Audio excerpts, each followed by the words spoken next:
সুপ্রিয় দর্শক মণ্ডলী, আমি professor doctor Mohammad Abdul Aziz, professor of haematology, Bangladesh medical ইউনিভার্সিটিতে কর্মরত আছি। আমাদের একটি সান্ধ্যকালীন চেম্বার আছে যার নাম হেমাটোলজি সেন্টার। সেই হেমাটোলজি সেন্টারের পক্ষ থেকে আপনাদেরকে আন্তরিক অভিনন্দন ও শুভেচ্ছা জানাচ্ছি। আমি আমি আসি সামনে আপনাদের একটা অ্যাওয়ারনেস প্রোগ্রাম নিয়ে আর কি, বিভিন্ন ধরনের হেমাটোলজিক্যাল রোগের অ্যাওয়ারনেস নিয়ে আসি।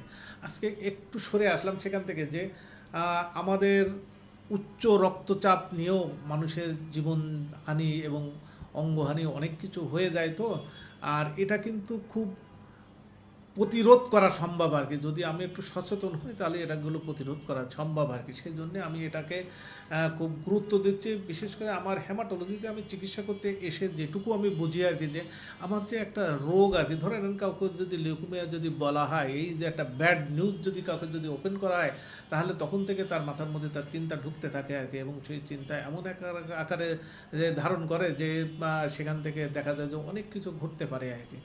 এখন কি কি সমস্যার কারণে এগুলো হয় আর কি, কেন এই ব্যাড নিউজগুলো আমরা ব্রেকিং করলে তখন কি হতে পারে সেটা জানানোর জন্য আমি আপনাদের সামনে হাজির হয়েছি। আমি যে বললাম না যে রক্তচাপ শুধুমাত্র যে হাইপার টেনশন নিয়ে, হাইপার টেনশনে যারা ডক্টর আছেন, বিজ্ঞ ডক্টর, তারাই যে দেখবে তা না।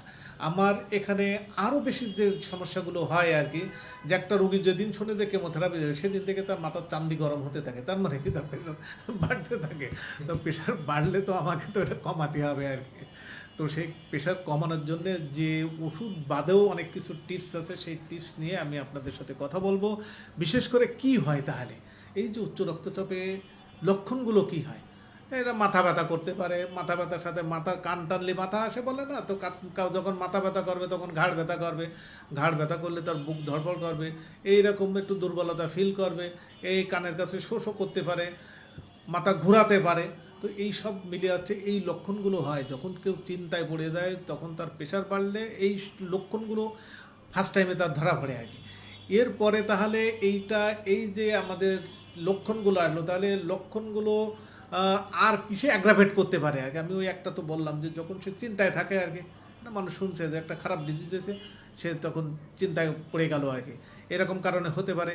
অনেকে দেখা যায় যে খুব সাধারণভাবে আর কি, আমি বললাম না যে এগুলো ওষুধ বাদেও অনেক কিছু করা সম্ভব আর কি।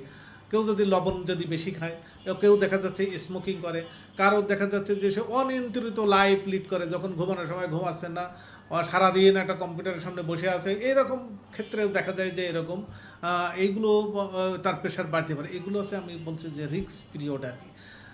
তো আমার ক্ষেত্রে আমি যেটা বললাম যে আমাদের কেমোথেরাপি যখন দেই, কিংবা একটা নতুন একটা রোগ যখন একটা ব্যাড নিউজ শোনে, তখন তার প্রেশারটা বাড়তে পারে আর কি। এই জন্যে আমি আজকে এই টপিকসটা নিয়ে আপনাদের সাথে আলাপ।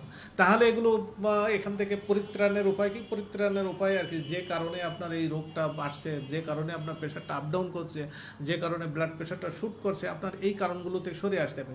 প্রথম হচ্ছে আপনার ওই টেনশনটা আপনি মুক্ত করার চেষ্টা করেন আর কি। তারপরে আপনি একটা হেলদি লাইফ লিড করেন সেখানে। তারপরে আপনি সেখানে যে যদি কারো স্মোকিংয়ের অভ্যাস থাকে, সে স্মোকিং বন্ধ করেন। তারপরে যদি খাবার যদি জাঙ্কিং ফুড যদি খায়, কিন্তু সেগুলোতে একটু কম করেন। তারপরে কী করে করা যেতে পারে, সর্বশেষ যেটা সহজ এবং হাতের মুঠোয় থাকে, মানে সকল রোগের মহৌষধ কিন্তু আমি মনে করি যে ব্যায়াম আর কি।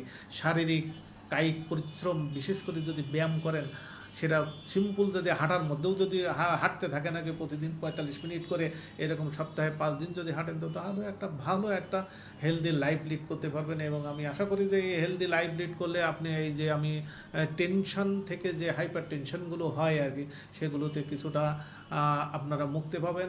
একটা জিনিস মনে রাখবেন যে কেন এটাকে এত গুরুত্ব দেওয়া হলো, এই যে কোনো হাইপার টেনশন যদি কারো যদি মানে একদম লাগাতার কনসিস্টেন্টলি যদি অনেক দিন পর্যন্ত থাকে, কিন্তু বড় ধরনের দুর্ঘটনা, এই যে দেখেন না যে মানুষের এক হাত পা এক সাইডে অবশ হয়ে পড়ে থাকে আর কি, মাথার মধ্যে রক্তক্ষরণ হতে পারে, হাত পা অবশ হয়ে যেতে পারে। তো সিম্পল যদি আপনি একটু নিয়ন্ত্রিত লাইফ এবং যদি পরিমিত যদি ব্যায়াম করেন, তাহলে এখান থেকে আমাদের পরিত্রাণ করতে পারে। তো আমি মনে করি যে নিউজটা বা যে ইনফরমেশনটা আপনাদের দিতে চেয়েছিলাম, সেটা আপনারা পেয়ে গেছেন আর কি। তো আমি আশা করব যে আমার এই পেজটিতে আপনারা ফলো, লাইক এবং শেয়ার দিয়ে আপনারা সবসময় যুক্ত থাকবেন, তাহলে আমার দেশের অগণিত যে যারা শ্রোতা দর্শক আছে তারাও এটা থেকে আমার এই কথাগুলো তারা জানতে পারবে এবং এখান থেকে কিছু শিখতে পারবে। পরিশেষে আমি সবাইকে ধন্যবাদ জানিয়ে আমি আমার কথা শেষ করছি। আপনারা সবাই ভালো থাকুন, আপনারা সুস্থ থাকুন। দেখা হবে নেক্সট আর একটি অ্যাওয়ারনেস প্রোগ্রামে। ধন্যবাদ সবাইকে।